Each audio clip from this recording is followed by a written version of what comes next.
para todos en el domingo, Día del Señor. Celebramos el quinto domingo ordinario, ciclo C. La Iglesia nos presenta la vocación de los primeros discípulos en la pesca milagrosa. Escuchemos. Lectura del Santo Evangelio según San Lucas. Cierto día la gente se agolpaba a su alrededor para escuchar la palabra de Dios, y él estaba de pie a la orilla del lago de Genesaret.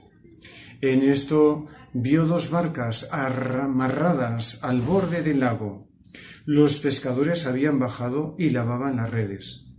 Subió a una de las barcas, que era la de Simón, y le pidió que se alejara un poco de la orilla.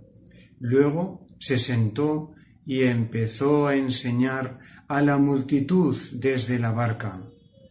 Cuando terminó de hablar, dijo a Simón: «Lleva la barca mar adentro y echen las redes para pescar».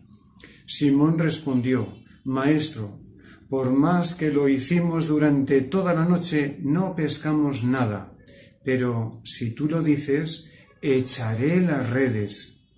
Así lo hicieron, y pescaron tal cantidad de peces que las redes casi se rompían.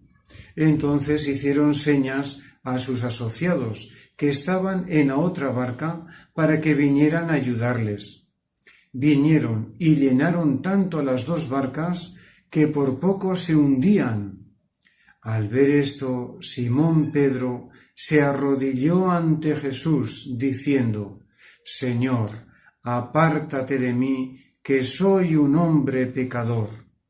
Pues tanto él como sus ayudantes se habían quedado sin palabras por la pesca que acababan de hacer. Lo mismo les pasaba a Santiago, a Juan, hijo de Zebedeo, a compañeros de Simón. Jesús dijo a Simón: «No temas, en adelante serás pescador de hombres».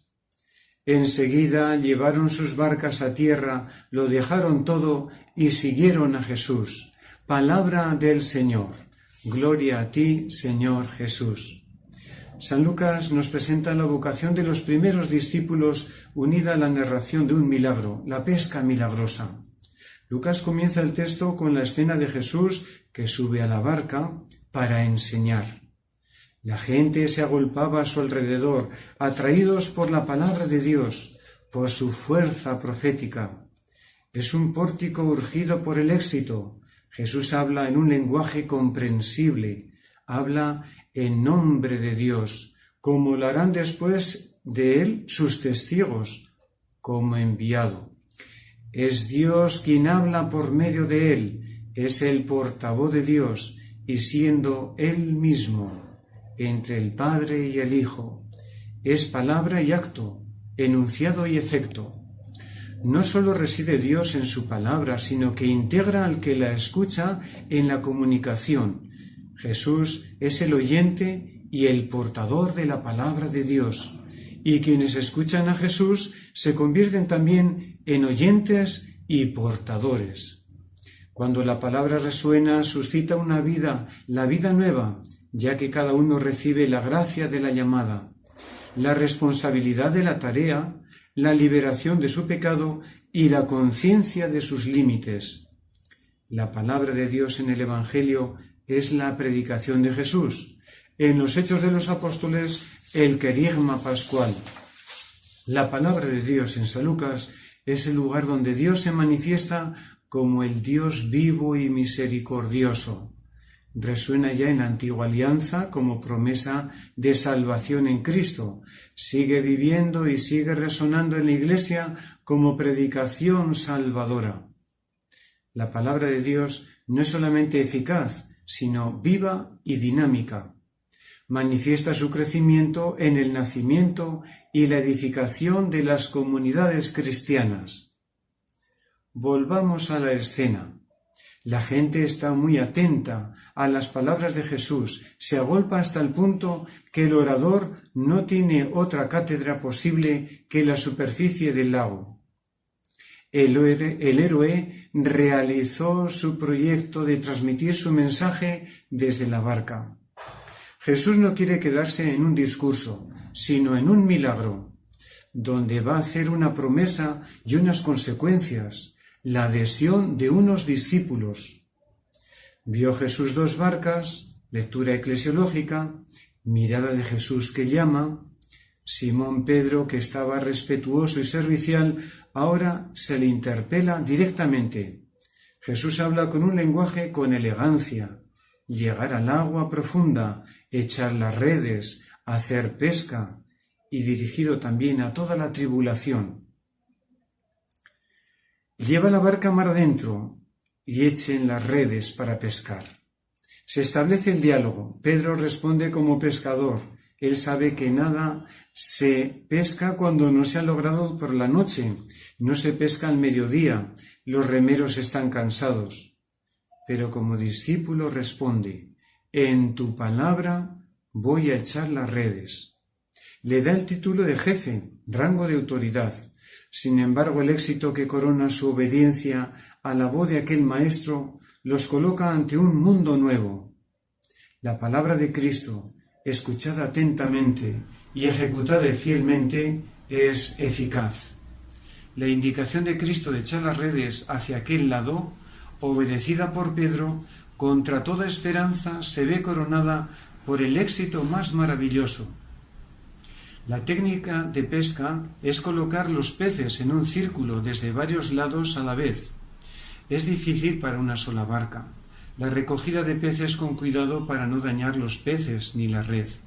Señas a otra barca. Apenas Pedro y su tripulación ven la pesca esa excepcional de que puede romperse las redes, aguardan a que vengan a ayudarles los de la segunda barca, que se le colocan al otro lado de las redes para completar el círculo. Solo entonces podrán recoger juntos los peces. La pesca es tan abundante que las dos barcas casi se hundían en el abismo que amenaza siempre al creyente. Si la mirada de Jesús constituye la Iglesia, la mirada de los creyentes suscita la confesión. Simón ve el éxito de la pesca y se echa suplicante a los pies de Jesús, del jefe. Es una postración muda, actitud de adoración ante lo divino. También de ante lo divino aparece el estado de pecado. El milagro los enfrenta cara a cara con su ser superior que alcanza la esfera de lo divino. El temor, el respeto, la admiración y cierto pasmo se apodera de ellos. La palabra tranquilizante, no temas, escena de revelación, soy un pecador. Pedro ha recibido la gracia de una revelación, de una promesa divina a través de un milagro. Pedro ha confesado su condición humana limitada y ha implorado la clemencia divina. El Señor concluye su revelación confiando a Pedro una misión. Desde ahora serás pescador de hombres. Conclusión de una promesa hecha a Pedro, que juega con la metáfora de la pesca. Tú eres pescador, pero en adelante pescarás hombres vivos, devolverles la vida, reanimar. Otra vez, al final aparece la palabra de Cristo, serás pescador de hombres. Es una palabra eficaz, creadora. Desde aquel momento, aquellos hombres son constituidos pescadores de hombres, apóstoles. Los ha hecho así la voz de Cristo, los ha convertido. La palabra de Cristo formula aquí un implícito, un sígueme. El seguimiento es inmediato y definitivo. El mismo efecto en Mateo, Marcos y Juan. Termina pues Lucas con la decisión de los discípulos de dejarlo todo para seguirle y que pase del singular al plural. Todo termina en un incondicional seguimiento. Los primeros discípulos dejan todo lo que tienen, radicalidad.